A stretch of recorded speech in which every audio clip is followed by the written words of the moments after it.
Well, Cambo, another media day, which obviously means the season's close. First of all, how was the winter for you? Oh yeah, long, that's for sure. Obviously, after the disappointment of the way the season finished, it was those first couple of months were pretty rough. Just wanting to make sure that nothing escaped the attention, and to me, that's always done when it's fresh. So, yeah, there was no holidays for me after that. I was stared at a whiteboard for a long time, and went through a lot of footage and numbers and stats, and just trying to make sure that we didn't miss anything. We can all sit here and go, oh well, we didn't play that well, but why? Like, what bits let us down? Our batting, for instance, we had our top three were pretty good, and then someone like a Graham Clark had a good season, but then there was holes throughout the year. The consistencies that we've had for a long time now wasn't quite there. A lot of people will say, oh, it's because you try and score too fast, you're a one-trick pony. I get that.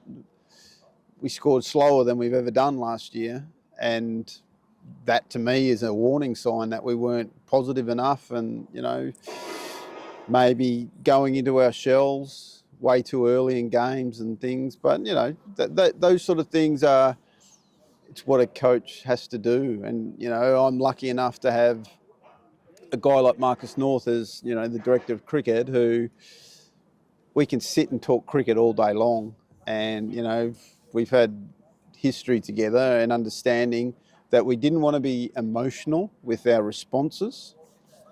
Sack this bloke, sack that bloke. But all the keyboard warriors were out in force, don't get me wrong. But we have to look past that. We have to look at the big picture.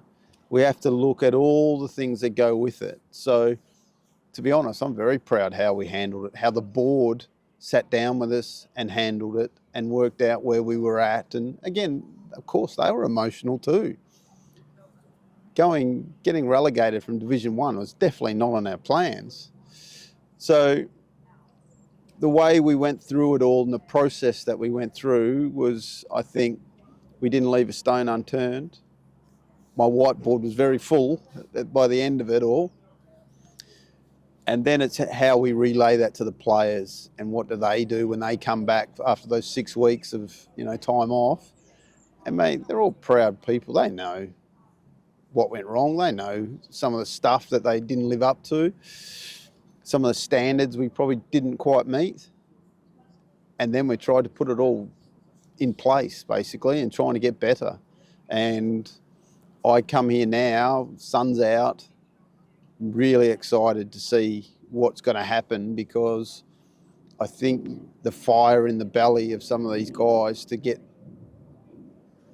put some wrongs right is how I would sum it up. And again, that's not putting too much pressure on us, but I want us to get back to playing the Durham way that we've come to love and appreciate. And if we can do that, I think it's going to be a very, very cool season. I think that's the main thing that people would have wanted to hear, is that you guys have taken time, you've addressed the situations, and like you say, keyboard warriors being out, but it's important to know that you guys are all human behind this. You're human, Marcus is human, the players are human, and maybe, some stuff isn't what the keyboard warriors say isn't factually correct. So I think it's good to hear that you guys have definitely taken your time with it, and you've, like you say, you now want to right some wrongs, and we all kind of know what that means. I'll get onto that in the later part of the interview. Part of that is obviously bringing in some new faces. We've got some very, big names have joined us. Kemar Roach, arguably the biggest as an overseas for the first block of the season.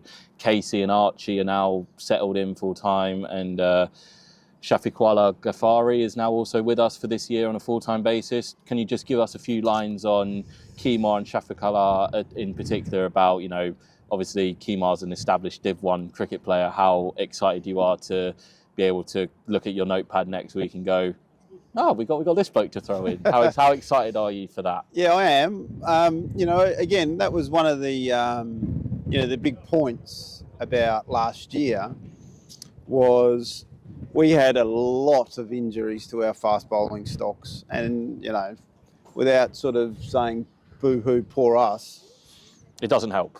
I had never seen the like of it. You know, it's well documented. I had to meet 3 blokes before a day of a game. Like, that's how desperate we were because we had to loan players.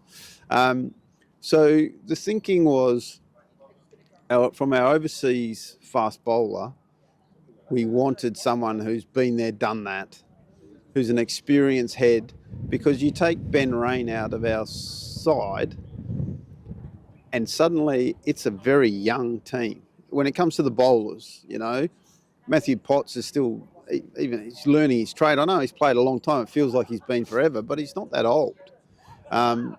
So we just felt we needed a wise old head, and that's no disrespect to Kemar, but someone who could be around this group of really excited, talented, young fast bowlers who can help them learn about the game, but also take a bit of the heat off them by, you know, when times are tough, give the ball to me, basically. So, yeah, I'm really excited about him coming to us. Like I say, he's won county championships before and, you know, bowled beautifully in the New Zealand Test series. So, you know, he's still going really well. So that was the thinking behind that. Obviously, you know, we add Casey Aldridge, Archie Bailey to our fast bowling squad, which is something that I think that they're going to be very exciting young cricketers. You know, I think Casey brings all facets to the game, and he wasn't getting the opportunity that he really wanted to get down at Somerset, but he's played in a very successful team. And just the reflection of Casey, he's come to the club and got voted into the leadership group literally in his first off season. That's the sort of impact he's already made on this group, which is really exciting. And Archie Bailey is literally a 20-year-old who still doesn't know how to get it up the other end, but he gets it up the other end really fast. And he is a talented young kid who, again, is going to add to that backup bowlers, and he wants to be the number one fast bowler in this club. And that, to me, is really exciting because you're going to add into the mix. Mate, Luke Robinson's just come back from Australia bowling rockets, and he's got overs under his belt. You know, playing in Australia, he spent the whole summer winter. That feels like the first time in forever we're able to say that about some of our young guys. Look, disappointing that in the very last game Daniel Hogg hurt himself. But again, he was another one who we sent out to try and get overs under their belt. Sam Connors spent the winter in Sydney playing grade cricket, which is, you know, again, coming back with overs under his belt is really exciting. So, you know, that group of young fast bowlers, then you throw in James Minto, who had a really good under-19s for England, has come back and has not missed a beat. So yeah, that's the really exciting part of it. But we got to keep them fit and healthy. And again, that side of the whiteboard got to work out about, you know, injuries and injury prevention and what went wrong and what happened. You know, little things like us going to Zimbabwe last year, but we hadn't bowled outdoors before we got there. Get outdoors, they all get excited, they get injured. Well, this year, even though we didn't go to Abu Dhabi, we sent them to Spain before they played a game just to try and alleviate some of those, you know, chances of injuries. So, again, it's not a perfect science, but I think what you've seen at the minute is a pretty fit and healthy fast bowling attack. And then if we can get overs under their belt here in the conditions, yeah, the first 6 games, Roach, Potts, Rain, Aldridge, throw in Minto, throw in Stokes to bowl a few overs when he can. Suddenly you're looking at a fast bowling attack that's pretty cool. You've touched on it there. I'd be remiss not to follow up, as obviously we still think of Ben Stokes as a Durham cricketer as well as an England cricketer. On him and Mark Wood, can we expect to see them in a Durham shirt at any point this year? You alluded to with Stokes. I presume that will be obviously heavily ECB managed, as both of them will be. Yeah. But can we have some hope that they will pull on some Durham whites or Durham shirts this year? Look, at the end of the day, I thought you were going to touch on the fact that Australia won the Ashes 4-1 there, but you obviously didn't want to go there. No, nothing happened, Campbell. Nothing happened. But it's a long time ago. It's all right. We've forgotten about it already. We can keep showing the 2005 Ashes, I guess. But no, seriously. Ben Stokes will play for Durham. Like he was supposed to play. He was going to play the first game of the season. Unfortunately, which people have seen, horrific accident, throwing to our academy guys, got hit in the face and cracked his cheekbone and all sorts. So that's a setback, of course, and he needs to make sure that all the wires and things have set and the screws are in place and things like that. So we won't see him at the start, but I've penciled him in definitely Kent, definitely Worcester away, those 2 games. Then we'll see where he's at before that. Mark Wood's he's one that's out of our hands. He's in the hands of the specialists, and we're in constant contact with the ECB about him. And obviously Mark, he's in the gym all the time, and I feel bad even going up to him and asking him, because I think he's getting sick of people saying, "How's your knee, mate?" But it's obviously a serious injury that, what he puts his body through to bowl 150 kilometres an hour, mate, it's a brutal part of sport. Yeah. So look, we've all got our fingers crossed. And again, I don't want to sit here and be, morbid about Mark, because I hope, of course, I want him to play for England. And I'm saying this, I'm not a coach of Durham now. I'm a cricket fan who wants to sit down, and I love watching Mark Wood bowl. Man, I'm from Perth. I've been grown up watching fast bowlers let rip. It's in the blood. And there's something absolutely so exciting about watching a guy run in and bowl extremely fast. Can he come back? Of course he can. He's working so hard to get back. But again, that's out of our hands. So if we get to see him, it's all going to be a bonus. You would think that if he's up and right, he would have to play for Durham before anything else comes about. So, yeah, like I say, we're going to help him in any way we can, and we got our fingers crossed. Just coming towards the back end of pre-season now, we've had a game against Sussex earlier this week. You guys are playing against Durham Uni this weekend. Obviously, the planned trip to Abu Dhabi was cancelled for very obvious reasons, and it's well documented that the bowlers have gone to Spain. So what was that like with the batters, with the coaches that weren't out in Spain? And, obviously the English weather, as you now have come to love and adopt, there's not a lot you can do when the weather's maybe not your best friend, but in terms of that extra net time with the batters, what were you able to sort of pin down with them? Well, the end of the day, our priority was our fast bowlers. Like we said, they needed to bowl outside, so when Abu Dhabi fell over, obviously Northie was straight on the phone trying to get us other places, and of course so was every other county. And Desert Springs, the place that we ended up going to, was full to capacity. Thankfully our women's team have got in there after all the men's sides got out, so they've been able to use the facilities for everyone, not just their bowlers, which is great. But for us, there wasn't a lot we could do, so we made it pretty cool in the form of the guys came in at basically when they wanted to. Their schedules was mapped out pretty clearly of what they did, fitness and stuff, but we just wanted to make it a week where it wasn't so, got to be here at this time and that side of repetition, facing another bowling machine or slingers and stuff. But the facts were we made it fun, and the guys really absolutely adopted it. We really made sure that this winter we've had a lot of time for our batters for skill acquisition. It's okay to be forward defence or playing a cover drive here and there, but how can we add to that? What extra can we do?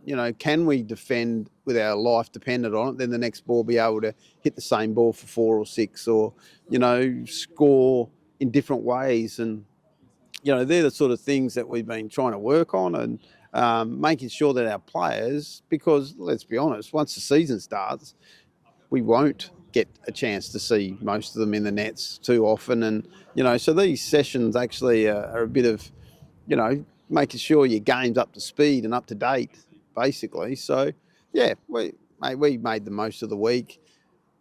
I know people are going to hate me saying this, but even I played one game of golf with all the team, and we made it fun, just to break it up, get us out of the indoor nets, get away from the ground for a little while, and That was fun too. The only thing the guys in Spain weren't allowed to do was send photos of sunshine and their Who shirts imposed off that? and Was that stuff. you? Was Yeah, that you? of course I did. Graham Onions, he had to send me a photo of him resting by the pool or something. But the good news was that it wasn't so warm over there, so that's not too bad. Oh, good. You mentioned the Ashes. I'm not going to specifically touch on that, but we have had a lot of players go away over the winter. Obviously, the Ashes cohort of Stokes, Wood, Cast, Potts, James Minto's played with the under-19s, Emilio and Ben were involved with the Lions tour as well. Again, you've spoken about it when we've had this conversation numerous times, but just being able to look at guys that are, playing for their countries, how nice is it to have that as a head coach? Look, of course, that's their. I guess the goal is always to play for your country or to get to the highest level that you possibly can. We've got different guys at different stages of their careers. Obviously, Bryden Cass is now,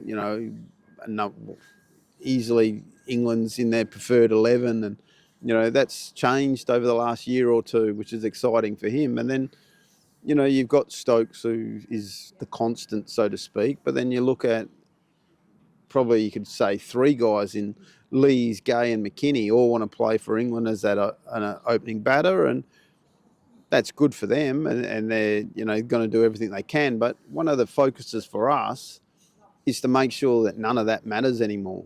It doesn't matter if you play for England right now. What matters is how you're going to win games of cricket for Durham. How many runs can you stack up for us to make us a winning team? I promise you, if they do that, someone will come and knocking.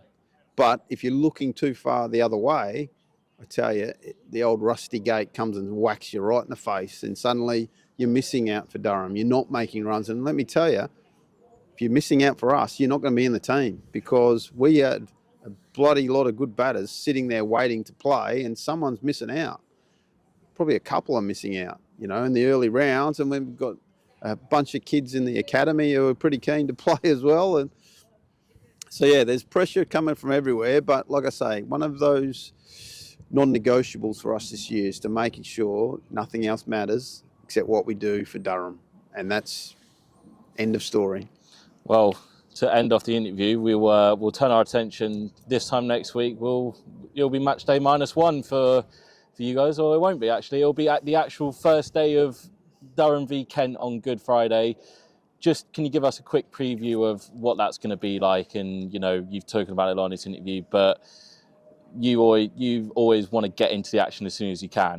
Yeah. So how nice would it be to finally get all the talking out the way and the boys can be let loose? Yeah, it's pretty much like I say, everyone's chomping at the bit. They want to play cricket now, and we're not going to put too much pressure on ourselves, but we're going to go and play the brand that we want to play. And we're going to have players lining up to be ruthless and to actually execute their skills to the optimum.